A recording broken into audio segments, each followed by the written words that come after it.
سامعین و ناظرین، انفیکشن کنٹرول سوسائٹی آپ کی بہتر صحت کے لیے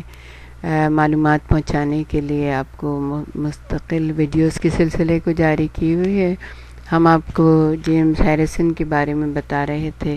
جنہوں نے تقریباً 24 لاکھ بچوں کی جانیں بچائی ہیں، اور 24 لاکھ بچوں کا مطلب 24 لاکھ نہیں ہے، بلکہ اگر آپ 24 لاکھ کو پھر ان کی نسلوں میں اگر آپ ڈیوائڈ کریں تو وہ کتنا ایک بڑی ایک ملک کی آبادی بن جاتی ہے۔ تو ایک ایسے عظیم انسان کے جنہوں نے خود ہر چیز سوچ سمجھ کے اور یہ کیا کہ انہوں نے اپنے ہر ہفتے نہیں تو ہر دوسرے ہفتے وہ مسلسل اپنا خون جو ہے نا ڈونیٹ کر رہے ہیں۔ تو لیکن یہ ہے کہ ڈاکٹروں کو ابھی تک حتمی طور پہ یہ معلوم نہیں ہو سکا ہے کہ جیمز ہیریسن کے جسم میں یہ نایاب قسم کا خون کیوں دوڑ رہا ہے۔ وہ یہ گمان کرتے ہیں کہ شاید یہ اس انتقال خون کا نتیجہ ہے جو انہوں نے 14 سال کی عمر میں اپنے پھیپھڑے کی سرجری کے بعد عطیے میں وصول کیا تھا۔ یعنی ان کو 13 یونٹ ملے تھے، تو 13 پوائنٹ، تو انہوں نے جو ہے نا ان کا جب سرجری ہوئی تھی تو انہیں بہت سارے لوگوں نے مختلف لوگوں نے خون دیا تھا۔ تو اب ڈاکٹرز یہ سمجھتے ہیں کہ شاید ان میں کوئی ایسا ہوگا کہ جس کے پاس یہ نایاب خون تھا اور وہ ان تک پہنچ گیا۔ بہرحال ابھی تک اس چیز کے بارے میں کوئی واضح چیز سامنے نہیں آئی ہے۔ Australian red cross blood service کے مطابق آسٹریلیا میں جیمز سمیت صرف 50 ایسے افراد ہیں جن کے بارے میں معلوم ہے کہ ان کے خون میں یہ مخصوص اینٹی باڈیز پائے جاتے ہیں۔ فیلکن مائر کا کہنا ہے کہ میرے خیال سے جیمز ہمارے لیے ناقابل تبدیل ہیں۔ میں نہیں سمجھتی کہ جو کچھ انہوں نے کیا ہے کوئی دوسرا بھی ایسا ہی کر سکے گا، لیکن ہمیں ضرورت ہے کہ لوگ جیمز کی تقلید کریں۔ وہ لوگ جن کے خون میں بھی یہ اینٹی باڈیز پائے جاتے ہیں، آئندہ 200-400 سالوں میں وہ یہ کہتی ہیں کہ وہ لوگ سامنے آئیں کہ جن کے خون میں ایسی اینٹی باڈیز پائی جاتی ہیں، کیونکہ 2-4 سالوں میں جیمز جو ہیں وہ خون کی احتیاط دینے کے قابل نہیں رہیں گے، اور اب ہم ان دوسرے لوگوں سے امید رکھتے ہیں کہ وہ بھی جیمز کی طرح فراغ دلی سے کام لے کر اسی طرح انسانی جانیں بچانے میں تعاون کریں گے جس طرح جیمز زندگی بھر کرتے رہے۔ ہم امید رکھتے ہیں کہ ایسے فراغ دل افراد ضرور سامنے آئیں گے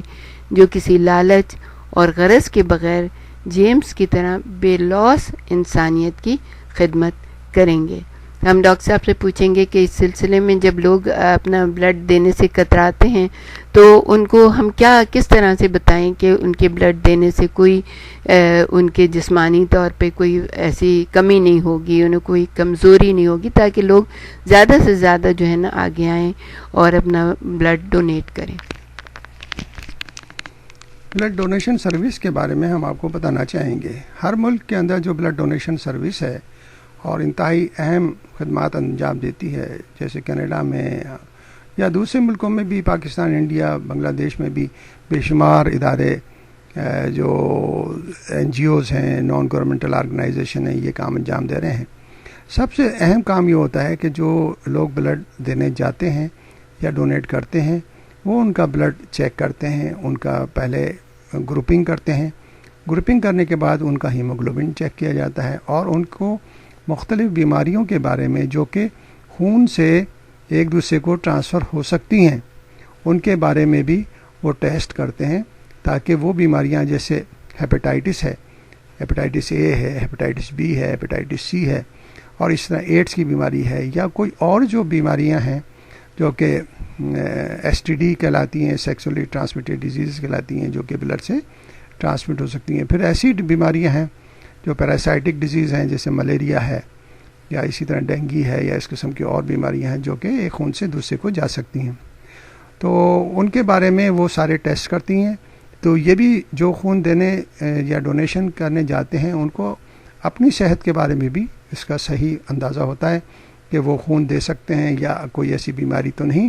جس کا وہ علاج کرا کے اپنے آپ کو صحت مند رکھ سکتے ہیں۔ تو سب سے پہلی بات تو ڈونر کے فائدے کے لیے یہ ہوگی کہ اس کے خود صحت کے بارے میں ساری ٹیسٹنگ ہو جاتی ہے. اس کے بعد خون دینا کوئی ایسا مسئلہ نہیں ہے. جیسے خون اگر 1 پوائنٹ بلڈ دیا جاتا ہے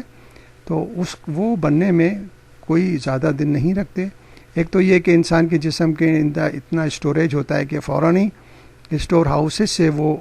500 جو سی بلڈ ہے وہ دوبارہ خون میں شامل ہو کر اسے کمزور نہیں ہونے دیتا. اور بلڈ ڈونیشن سروس والے بھی فوراً ہی ڈونر کو جوسز اور اس قسم کے گلوکوز وغیرہ کا گلاس پلاتے ہیں تاکہ اسے جو ہے نا فرحت محسوس ہو اور اس کو کوئی کمی نہ محسوس ہو. تو اس لیے یہ آپ کو معلوم ہو کہ آپ کو اندازہ ہوگا کہ خون 1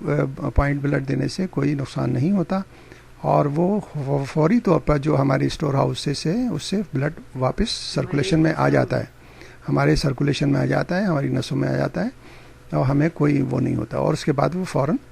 بن سکتا ہے. سب سے اہم بات یہ ہے کہ صحت مند خون لوگوں کو ملے گا تو اس کی فائدے زیادہ ہوں گے بنسبت اس کے کہ اگر صحت مند خون نہ ملے اور کوئی بیماری کے شدہ خون ملے گا تو دوسرے لوگ بھی بیمار ہو جائیں گے.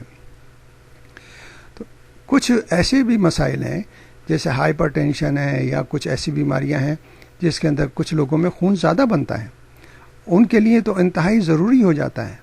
کہ کسی شخص کے اندر ایک ایسی بیماری ہے جس میں اس کے اندر ریڈ سیل زیادہ بن رہے ہیں تو اس کے لیے تو انتہائی ضروری ہو جاتا ہے کہ وہ خود ڈونیٹ کرے اور اس سے اس کو صحت کو فائدہ ہوتا ہے. وہ زیادہ جو خون بن رہا ہے اس کے بھی مسائل پیدا ہوتے ہیں. پھر ہم آپ کو ایک اور بات بتانا چاہیں گے. خون دینے سے آج کل جو طریقہ کار ہیں ایک بلڈ بینک سے 8-10 افراد کو فائدہ پہنچتا ہے کیونکہ خون کو الگ الگ کر لیا جاتا ہے، اس کے الگ الگ حصے کیے جاتے ہیں. ریڈ سیل الگ کیے جاتے ہیں، وائٹ سیل الگ کیے جاتے ہیں، پلیٹلیٹ الگ کیے جاتے ہیں. بلڈ گروپس کے حساب سے اس کے اندر جو فیکٹرز ہوتے ہیں خون جمانے والے فیکٹرز ہوتے ہیں جو کہ ہیموفیلیا اور دوسرے لوگوں کے لیے فائدہ مند ہوتے ہیں وہ الگ کیے جاتے ہیں. تو ایک بلڈ بینک جو ہے نا وہ الگ الگ لوگوں کے کام آتا ہے. پلازما الگ کیا جاتا ہے، ریڈ سیل الگ کیے جاتے ہیں، پلازما الگ دیا جاتا ہے. تو اس طرح ایک بلڈ بینک جو نا 8 سے زیادہ لوگوں کے فائدے میں آ سکتا ہے. تو اس طرح آپ لوگوں کی جانیں بچا سکتے ہیں. تو بلڈ ڈونیٹ کرنا انتہائی فائدہ مند ہے آپ کے لیے بھی اور انسانیت کے لیے بھی. اس لیے بلڈ دینے میں کوئی تو کوتاہی نہ کریں، اپنا آپ کو رجسٹر کرائیں اور جب بھی وقت ہو آپ یا جب بھی ریکوائرمنٹ ہو آپ کی نیشن کو، آپ کے لوگوں کو، آپ کی کمیونٹی کو آپ بلڈ دینے میں ذرا بھی کوتاہی نہ کریں.